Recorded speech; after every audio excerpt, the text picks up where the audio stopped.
بھائی اب آپ نے جس طرح پوچھا نا کہ اسلام آباد والوں کے مسائل ہیں کہ نہیں، ہے تو اندازہ ہو گیا آپ کو، لیکن یہاں یہ مسائل بہت زیادہ ہیں جو ہم دیکھ بھی رہے ہیں. اسی طرح ہی راولا کوٹ میں بھی برف باری نے وادی کے حسن کو چار چاند لگا دیے. ٹھنڈ بڑھ گئی راولا کوٹ کے اندر اور سیاحوں نے وادی کا رخ کر لیا. جی مزید اسی حوالے سے جان لیتے ہیں ایئر وائی نیوز کے نمائندے راشد نذیر سے.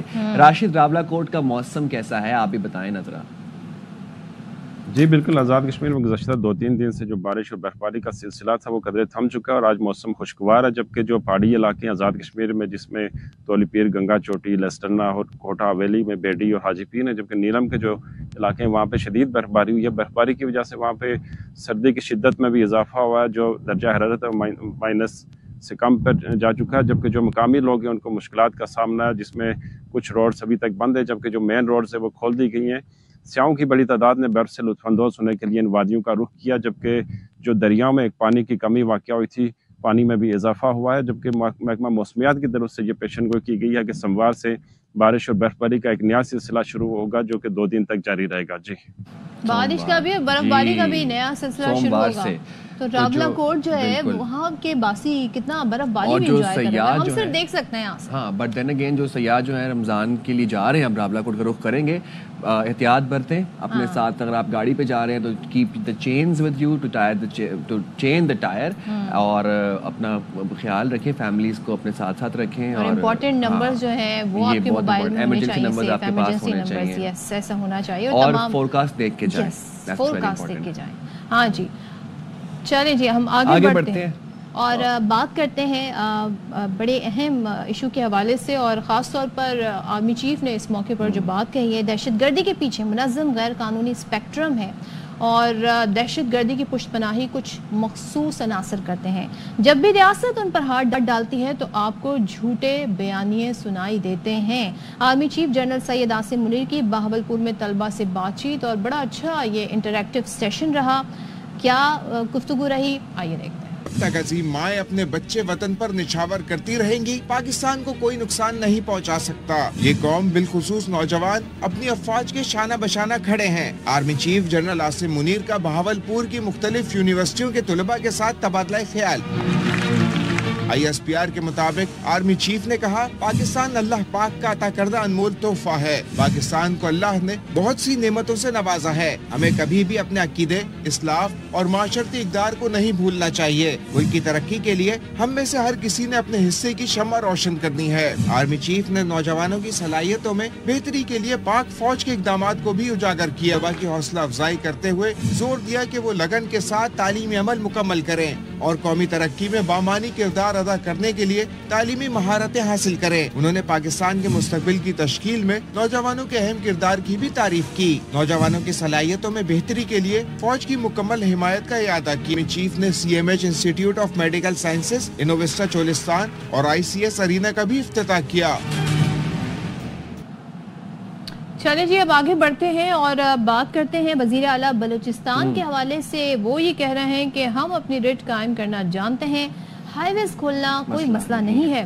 ماضی میں گوادر میں اسی طرح ہوا تھا، ہائی ویز کھلی لیکن حکومت ہمیشہ صبر کرتی ہے. اب وہ یہ کہتے ہیں جی کہ سیاسی مقصد کے لیے بلوچستان سے متعلق غیر ذمہ دارانہ بیانات افسوسناک ہے. صوبے میں حکومتی عملداری برقرار ہے، فورسز جلد دہشت گردی کو کنٹرول کر لیں گی. ریٹ اسٹیبلش کرنا جانتے ہیں، ہمیں ہائی ویز کھولنا ہمارے لیے پرابلم نہیں ہے. ماضی میں آپ نے دیکھا کہ گوادر میں اس طرح ہوا تو وہ ہائی وے پھر کھلی نا، لیکن صبر کیونکہ حکومت جو ہوتی ہے وہ ہمیشہ صبر کرتی ہے. یہ سرج آپ کو نظر آ رہا ہے، اس کی بہت ساری ریزنز ہیں. وہ اپیزمنٹ کی پالیسی بھی ایک ریزن ہے جو عمر ایوب کی حکومت نے کی.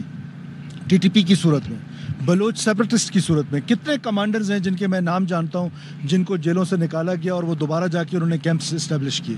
تو وہ امپیچمنٹ کی پالیسی کس کی تھی؟ کیا عمران خان کی حکومت نہیں تھی؟ عمر ایوب کی حکومت نہیں تھی؟ جب US وڈرال ہوا، اس وڈرال کے بعد آپ نے دیکھا کہ یہ جو اکوپمنٹ ہے وہ اکوپمنٹ جو ہے وہ بلیک میں فروخت ہونے لگ گیا اور وہ ان مسکرینٹس کے پاس چلا گیا جس میں وہ 2-2 کلومیٹر تک نائٹ تھرمل امیجری سے آپ کی موومنٹ کو مانیٹر کر رہے ہوتے ہیں. میں اس دعوے کا، وہ عمر ایوب کا دعویٰ ہو، وہ کسی اور صاحب کا دعویٰ ہو کہ آپ کے آزادی کی کوئی بات ہے تو ہمارا 1 انچ لینڈ 3 گھنٹے سے زیادہ کوئی ہولڈ نہیں کر سکتا. یہ کیوں عصر کے ٹائم آتے ہیں سڑکوں پہ، مغرب کے ٹائم سڑکوں پہ، فجر کے ٹائم آ جائے نا. تو تب پتہ چل جائے کہ کچھ ہولڈ کریں, پورا دن ہولڈ رکھیں, تو ہولڈ کرنے کی کیپیسٹی ٹیررسٹ کی نہیں ہے. چلیں جی یہاں پر بریک لیتے ہیں, بریک کے بعد ہم واپس آ رہے ہیں, آپ نے کہیں نہیں جانا. Stay with us.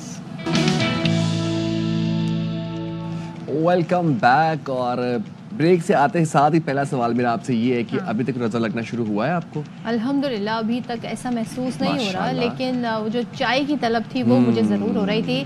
لیکن خاص طور پہ ہم ان کا ذکر کروں گی جو ڈیلی ویجز پر کام کرتے ہیں, محنت و مشقت کرتے ہیں, دہاڑی دار ہیں, کنسٹرکشن کا کام کرتے ہیں, ڈرائیور ہیں, واچ مین ہیں, اور کہتے ہیں نا وزن اٹھاتے ہیں, چیزیں اٹھاتے ہیں, اور کہیں پر تعمیراتی کام میں حصہ لے رہے ہوتے ہیں. تو اس دھوپ سختی گرمی میں وہ جس طرح کام روزہ رکھ کے کر رہے ہوتے ہیں, تو ان کے جذبے کو سلام ہے. اور ہم دیکھتے ہیں کہ باقی کہتے ہیں نا ان کا روزہ اصل روزہ لگ رہا ہوتا ہے. ہم تو بیٹھے ہیں جی ٹھنڈے کمرے میں, اے سی والے کمرے میں, تو ہمیں وہ کیا اب ہم اس بارے میں اللہ تعالیٰ سب کے لیے آسانیاں پیدا فرمائے اور سب کے روزے قبول فرمائے. یہ برکتوں اور رحمتوں والا مہینہ ہے. اس مہینے میں جتنا ہو سکے بس برکتیں سمیٹیں, اور جتنا ہو سکے بس اپنی دعائیں قبول کروائیں, اللہ تعالیٰ سے استغفار کریں, اپنے آپ کو بہتر بنائیں, اور بس خوشیاں بانٹیں. سائم, جو میں اس دن کہہ رہی تھی کہ رمضان کا مہینہ ہے نا بہت کچھ سیکھنے کا, لرن کرنے کا, ریسیٹ کرنے کا اپنی عادتوں کو, اور کہتے ہیں نا ہم اپنے آپ کو بہتر کرنے کی اسپرچولی ایز اے پرسن اپنی عادتوں کو بہتر کرنے کی اس ماہ 30 کے 30 دن کوشش کرتے ہیں. لیکن ہماری جو کچھ عادات ہیں کھانے پینے کی, وہ ہمارا سارے جو کانسیپٹ ہے نا یہ بالکل ختم کرتی تھی. خاص طور پہ جیسے آج پہلا روزہ ہے, افطار کا اہتمام ہوگا. اب اس میں کیا ہوتا ہے, ہمارے یہاں ٹریڈیشنل بڑی چیزیں بنتی ہیں جس میں تیل کا بڑا استعمال ہوتا ہے. سو اس میں آلو کے پکوڑے ہیں, ڈفرینٹ قسم کے پکوڑے ہیں, رول ہیں, سموسے ہیں, چنا چاٹ, یہ سب دسترخوان پہ سج جاتا ہے, اور ہمیں لگتا ہے جیسے جی یہ سب کھانا ہے, ایک ہی ٹائم پہ سب کچھ ہم نے کھا لینا ہے, اور اس کے بعد پانی بھی ہم نے بہت سارا گٹا گٹ پی جانا ہے. اس کے بعد جو میدا ہمارا وہ کہتا ہے بھائی میں تو ابھی بڑے اچھے چل کر رہا تھا, لیکن یہ اچانک سے میرے ساتھ ہوا کیا. پھر جو آپ کی طبیعت خراب ہونا شروع ہوتی ہے, کبھی بلوٹنگ ہوتی ہے, بدہضمی ہو جاتی ہے, ایسیڈیٹی کا لوگ بہت شکار ہوتے ہیں, اور پھر ان کا موڈ بھی اس سے ڈسٹرب ہو جاتا ہے. تو اب ایسے میں کیا کیا جائے, یہ بتانے کے لیے ہمارے ساتھ اسٹوڈیو میں موجود ہے doctor Hasan Memon, who is an assistant professor consultant gastroenterologist. Thank you very much for joining us in the studio. It was how do you pronounce it, sir? Gastroenterologist. Basically, it's a combination of gastro-stomach and enterologist for the intestines. All right. Achha. And hepatologist also. Liver. Right. تو اس پہ ابھی ذرا ہم command حاصل کرنے کی اس word پہ کوشش کر رہے ہیں. آپ بیچارے وہ پہلے وہ بیٹھے تو وہ بھی گیسٹرولوجسٹ اور گیسٹرولوجسٹ. ایگزیکٹلی, میں گیسٹرولوجسٹ ہی سوچ رہا تھا میرے دماغ کے اندر. روزہ بھی تو پہلا ہے نا, ابھی اتنا تو مجھے پلیز آپ لوگ مارجن دیں. اچھا ڈاکٹر صاحب, اب رمضان میں روزے دار جو ہیں وہ خاص طور پر پہلے عشرے کے اندر تو نا کافی لوگ جو ہے وہ معدے کی بیماریوں کا جو ہے وہ شکار ہو جاتے ہیں, امراض کا شکار ہو جاتے ہیں. اب اس کی بنیادی وجہ کیا ہے؟ پہلے تو وجہ بتائیں نا ہمیں کہ کیوں پہلے عشرے دوسرے عشرے کے اندر لوگوں کے پیٹ خراب ہونے لگ جاتے ہیں اور طبیعت خراب ہے, بی پی لو ہو رہا ہے, کسی کا سر پکڑا جا رہا ہے, اور ایک خاص طور پر افطاری کے فوراً بعد بھی یہ ہوتا ہے. سر درد ویسے ہوتا ہے, یہ بھی پوچھیں گے, لیکن کس طرح کے امراض کا سامنا کرنا پڑتا ہے؟ Thank you so much for inviting me once again. اور اللہ کا بڑا احسان ہے کہ اللہ تعالیٰ نے ہمیں رمضان جیسے برکت مہینے میں واپس ہمیں عطا فرمایا ہمیں, اور یہ رحمتیں لوٹنے والا مہینہ ہے, برکتیں لوٹنے والا مہینہ ہے. تو اس میں بیسیکلی جیسا آپ نے بتایا بہت اچھا کہ ہمیں ریسیٹ کرنے کا موقع ہے. نہ صرف یہ کہ آپ نے روزہ رکھنا ہے, پورے دن میں اپنے جو خوراک کو کنٹرول کرنا ہے, بلکہ اپنی جو عادتیں ہیں بہت ساری روٹین والی, اور اپنی کھانے کے اعتبار سے بھی ان پہ بھی اپنا فوکس کرنا ہے آپ نے. یہ نہیں کہ آپ نے جیسا بتایا کہ آپ نے کہ کیوں ہوتا ہے, تو اس کی وجہ یہ ہے کہ بیسیکلی لوگ جو جس طرح سے پہلے چلتے ہوئے آ رہے ہوتے ہیں اسی طرح سے ابھی بھی اپنی لائف اسٹائل کو ویسے ہی لے کے چلتے ہیں کہ لائک, اور اس پہ تو اور زیادہ احتیاط کرنے کہ لائک اپنے سحری کرنی, تو سحری میں لگتا ہے کہ بس یہ ان کا آخری کھانا ہے, اب اس کے بعد تو کھانا ملنا ہی نہیں ہے. اسی میں کھانا بھی کھا رہے ہیں سارا, پراٹھے کھا رہے ہیں, چائے بھی پی رہے ہیں, اس میں بعض دفعہ کچھ لوگ تو کولڈ ڈرنک بھی پی رہے ہیں اس میں, اور پھر آخر میں اینڈ ٹائم جو 1 منٹ بچا ہوگا نا اس میں پانی دے دنا دن. اب اتنا سا میدا ہے آپ کا, اب آپ نے سارا وہ من کی پی لیا آپ نے, پھر وہ گھومتے رہتے ہیں, پھر وہ گیسز ہو گئی. اب کیا کریں, اب تو روزہ بھی بند ہو گیا, اب تو نہ کوئی میڈیسن لے سکتے ہیں نہ کچھ اور کر سکتے ہیں. تو اس طرح سے نا بلا وجہ روزہ خراب کرنے سے بہتر ہے کہ آپ نا تھوڑا سا اس میں اعتدال لائیں اپنی لائف کے اندر. اور آپ کا روزہ بھی انیزی گزرے گا. اچھا مجھے ڈاکٹر صاحب ایک بات بتائیں, آپ نے سحری کا ذکر کیا تو اسی سے ذرا آغاز کر لیتے ہیں. کیا پرفیکٹ مطلب اسکیجول ہونا چاہیے؟ عموماً کہا جاتا ہے سونے سے 2 گھنٹے پہلے آپ کھانا کھا لیں کم سے کم, لیکن ہم تو آخری وقت تک کھا رہے ہیں. کچھ لوگ اس کے بعد سو جاتے ہیں, کچھ لوگ کام پہ چلے جاتے ہیں. تو کیا روٹین ہونا چاہیے؟ کتنا پہلے کھائیں, کتنا پانی پئیں؟ دیکھیے ہمیں نا بیسیکلی آخری منٹ تک کا ویٹ نہیں کرنا چاہیے. بالکل صحیح بات ہے کہ 2 سے 3 گھنٹے پہلے آپ نے کھانا کھا لینا چاہیے, وہ سونے سے پہلے ہوتا ہے ویسے. اب اس میں یہ کہتے ہیں کہ مجھے لگتا ہے کہ تہجد کا وقت اللہ تعالیٰ نے اسی لیے بنایا کہ آپ جلدی اٹھیں, اللہ کی عبادت کریں, اور اس میں کوشش کریں کہ آدھا گھنٹہ واک کر لیں نا, تو it will be very beneficial for you. کیونکہ آپ نے جو افطاری میں اور جو ڈنر بھی جو آپ نے کیا ہوا ہے وہ بھی اتنا ہیوی ہوا تھا کہ ابھی تک وہ پراپر ڈائجسٹ نہیں ہوا ہوتا, اور اس سے پہلے کہ سحری کا ٹائم آ چکا ہوتا ہے. تو اس میں آپ تھوڑا سا واک کر لیں, اور اس میں لائک آپ نے جو ہے نا لو کارب ڈائٹس پہ آپ فوکس کریں. اس میں آپ نے جو ہے یوگرٹ کا استعمال کرنا ہے, 2 ایگس لے لیے, بوائلڈ ایگ لے لیا آپ نے, اور ایک ملٹی گرین کی روٹی لے لیں, یا کوئی ہول ویٹ کی آپ بریڈ لے لیں. پراٹھے نہ لیں. پراٹھے لینے سے ایک تو یہ ہے کہ اس میں پھر ایک تو انسولین لیول اتنا سرچ کر جاتا ہے, اور اس میں جب یہ کہ 10, 11, 12 بجے نا ایک دم پھر واپس سے جو شوگر لو ہوگی, اور اس میں آپ نے بالکل ڈراؤزی ہونا شروع ہو جاتے ہیں, اور ویکنیس, کمزوری اسٹارٹ ہو جاتی ہے. اس کے علاوہ جو نا آپ نے اپنی واٹر انٹیک بڑا اچھا کرنا ہے. آپ نے جیسے افطاری آپ کی ہوئی اس کے بعد سے ہی آپ نے جو ہے نا وہ سحری تک کوشش کریں کہ آپ کو پیاس نہیں بھی لگ رہی نا, آپ کنٹینیوس پانی پیتے رہیں, کیونکہ وہ آل ڈے کا آپ کا جو پانی کا انٹیک آپ کا جو نہیں ہے وہ آپ وہاں سے پورا کرنا ہے. کیونکہ سحری میں 1 گھنٹے میں آپ پورا پانی نہیں پی سکتے آپ, کیونکہ وہ کھانا بھی کھا رہے ہیں, پانی بھی پی رہے ہیں, تو وہاں سے آپ پورا کر رہے ہیں. اس کے علاوہ کچھ چیزیں ہیں لائک السی کی سیڈس ہیں, فلیکس سیڈس ہیں, ان کا استعمال کریں. چیا سیڈس ہیں, بہت امپورٹنٹ ہیں. وہ کیا کرتا ہے آپ کو پورے دن آپ کا نا وہ ڈی ہائیڈریشن نہیں ہونے دیتا آپ کی باڈی میں, شوگر لیول کو مینٹین رکھے گا, اور اس کے علاوہ آپ کا جو پانی کا واٹر انٹیک ہے نا جو ڈی ہائیڈریشن اس سے پریونٹ کرے گا. اور اس کے علاوہ لائک آپ نے جو ہے جو نہیں کرنی ہے, آپ نے چائے کا استعمال کوشش کریں کہ کٹ ڈاؤن کر دیں. اور اس کے علاوہ کچھ لوگ تو یہ کہ کولڈ ڈرنکس وغیرہ بھی پی رہے ہوتے ہیں, کہ اسپرنگ پی رہے ہیں, وہ سحری میں بھاپو کیا کولڈ ڈرنک. اچھا چلیں یوگرٹ اور لسی کا استعمال رکھیں. لسی کا استعمال آپ کی جو ایک تو یہ کہ باڈی سے بھی اچھی رہے گی, اور اسٹمک بھی آپ کا نا بڑا ہیلدی رہے گا آپ کا, وہ اب جلے گا نہیں آپ کا جو نا وہ. چلیں جی اب ذرا افطار میں آ جاتے ہیں. افطار میں جی 1 پلیٹ کھجور سے ہم شروع کرتے ہیں, اور پورا 1 پلیٹ جو ہے پکوڑوں کی ہوتی ہے. اس کے بعد 2 سے 3 سموسے ہوتے ہیں, پھر چنا چاٹ ہوتی ہے, پھر 3 گلاس کم سے کم ہم شربت کے پیتے ہیں. اس کے بعد ہمیں فروٹ چاٹ بھی کھانی ہوتی ہے, اور اس کے بعد چائے کا دور چلے گا, اس کے ساتھ الگ سے دوبارہ پکوڑے ہوں گے, پھر کھانا بھی ہوگا. سو یہ کیا روٹین ہے؟ دیکھنا فرائڈ چیزیں تو ویسے بھی ہم لوگ الاؤ نہیں کرتے روٹین میں بھی. اب اس میں ایک بیچارہ ویسے جو خالی پیٹ چلتا ہوا آ رہا ہے صبح سے, اب اس میں آپ کا ایمٹی اسٹمک ہے, اس میں آپ نے فرائڈ چیزیں لے لیں جو کہ آپ کو ہرٹ کرتا ہے ڈائریکٹلی اسٹمک بھی, اور اس کے علاوہ جو آپ کا کولیسٹرول لیول ہے اس کو بڑھائے گا, اور شوگر کو بڑھائے گا. اس کے علاوہ آپ نے جو اگین جس طرح سحری میں آپ نے کیا, وہی افطاری میں تو ایسا کرتے ہیں کہ بس اگر کہیں دعوت میں پہنچ گئے پھر تو بس آپ بھول ہی جائیں نا کہ وہ کباب بھی کھا لیں گے, ٹکا بھی کھا لیں گے, وہاں پہ کولڈ ڈرنک بھی ملیں گی, ہر چیز مطلب کہ نا وہ اٹھا کے انڈیل دیں گے, جیسے میڈم نے بتایا. طریقہ کیا ہے پھر, واٹس دا رائٹ وے؟ تو بہتر یہ کہ لائک اعتدال, جیسے میں نے بتایا کہ کھجور لے لیں, پانی کا 1 گلاس لے لیں. 1 کھجور کافی سفیشینٹ ہے, 1 کھجور سفیشینٹ ہے. اور یہی سنت ہے کہ آپ نے جو روزہ اسٹارٹ کرنا ہے تو کھجور سے استعمال کریں, کھجور نہیں ہے تو پانی سے استعمال کر لیں. تو آپ نے پھر پانی آپ نے انٹیک کر لیا آپ نے سب سے پہلے آپ نے, اور اس کے علاوہ جو نا آپ نے مشروب کا استعمال کر لیا. اس سے یہ ہوگا کہ جو آپ کے اسٹمک میں جو انہیلدی جو بیکٹیریا ہے نا وہ بھی کلین آؤٹ ہو جائیں گے, وہ بھی واش آؤٹ ہو جائیں گے, اور آپ کی گٹ تھوڑی سی ہیلدی ہو جائے گی. اس کے بعد آپ کی جو پراپر فنکشننگ ہے, پھر آپ جو نا پراپر ڈائٹ لینا اسٹارٹ کریں. پہلے کھجور, پھر کچھ فلوئڈ, اور اس کے بعد پھر آپ اس کے بعد ڈائٹ استعمال کریں. چاٹ واٹ بھی مناسب استعمال ہے کہ مائنڈ فل ایٹنگ ہونی چاہیے. یہ نہیں کہ آپ کا جو ہے ابھی آپ وہ کھائے جانے پورشنز میں کھائیں, پورشن میں کھائیں, تھوڑا کم اسپائسی کھائیں. یہ بھی اسپائسی تو بالکل نہ کھائیں تو بہتر ہے, کیونکہ ایپیگیسٹرک برننگ, اور اس میں نا رمضان میں بہت زیادہ پھر اسٹارٹ ہو جاتی ہے پھر آپ کو.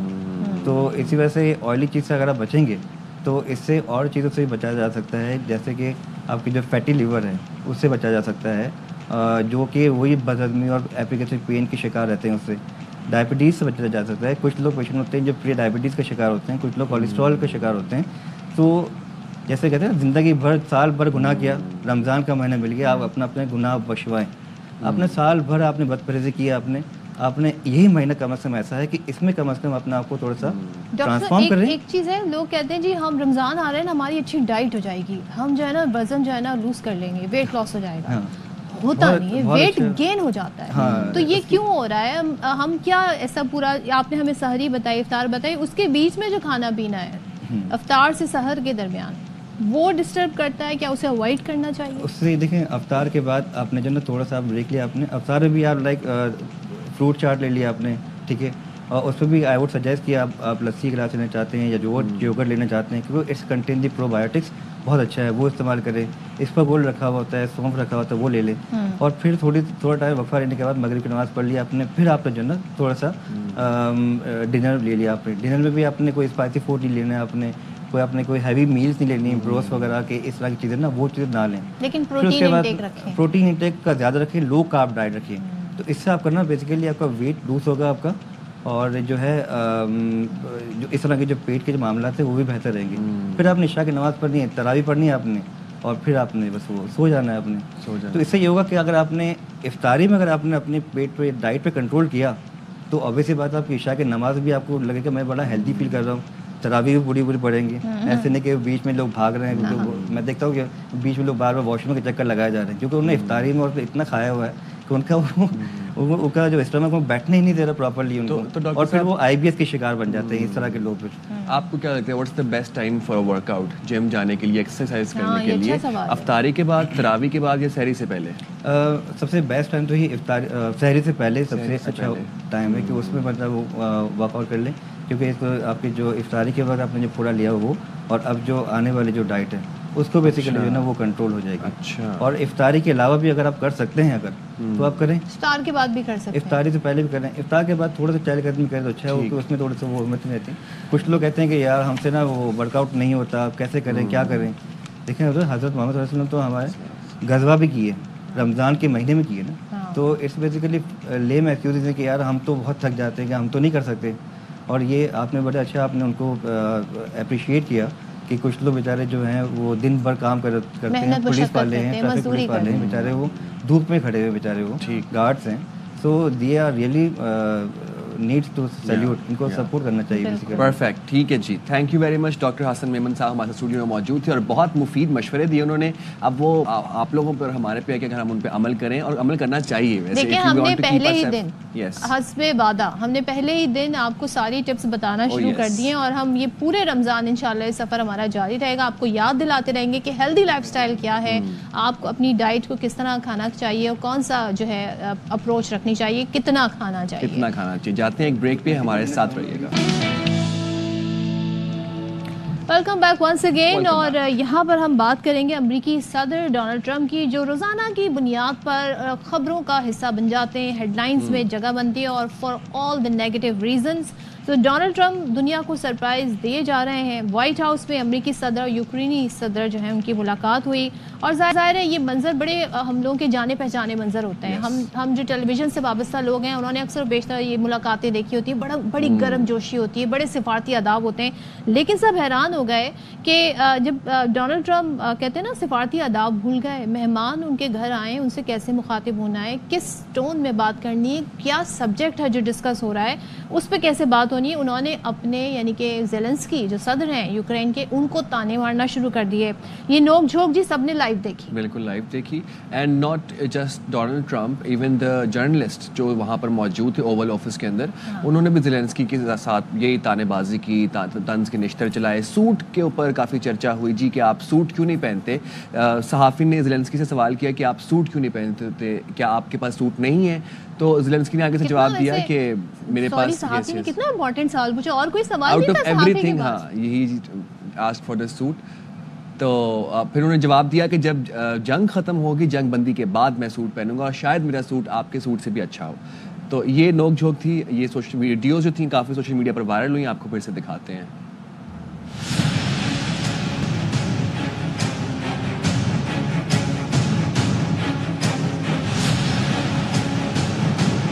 you should be thanking the president for trying to bring an end to this conflict. Have you ever been to Ukraine that you say what problems we have? Do you think that it's respectful to come to the Oval Office of the United States of America and attack the administration that is trying to prevent the destruction of your country? During the war, everybody has problems. Don't feel now, but you will feel it in the future.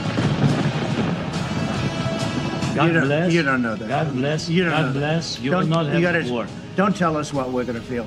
We're trying to solve a problem. Feel influence. You're right now not in a very good position. You're playing cards. You're gambling with the lives of millions of people. You're gambling with World War III. And what you're doing is very disrespectful to the country. Have you said thank you once this entire meeting? No, in this entire meeting, have you said thank you? We gave you, through this stupid president, $350 billion. We gave you military equipment. If you didn't have our military equipment, this war would have been over in 2 weeks. People are dying. You're running low on soldiers. Listen, you're running low on soldiers. And then you tell us, I don't want a ceasefire. I don't want a ceasefire. The problem is, I've empowered you to be a tough guy. I don't think you'd be a tough guy without the United States. You're either going to make a deal or we're out. And if we're out, you'll fight it out.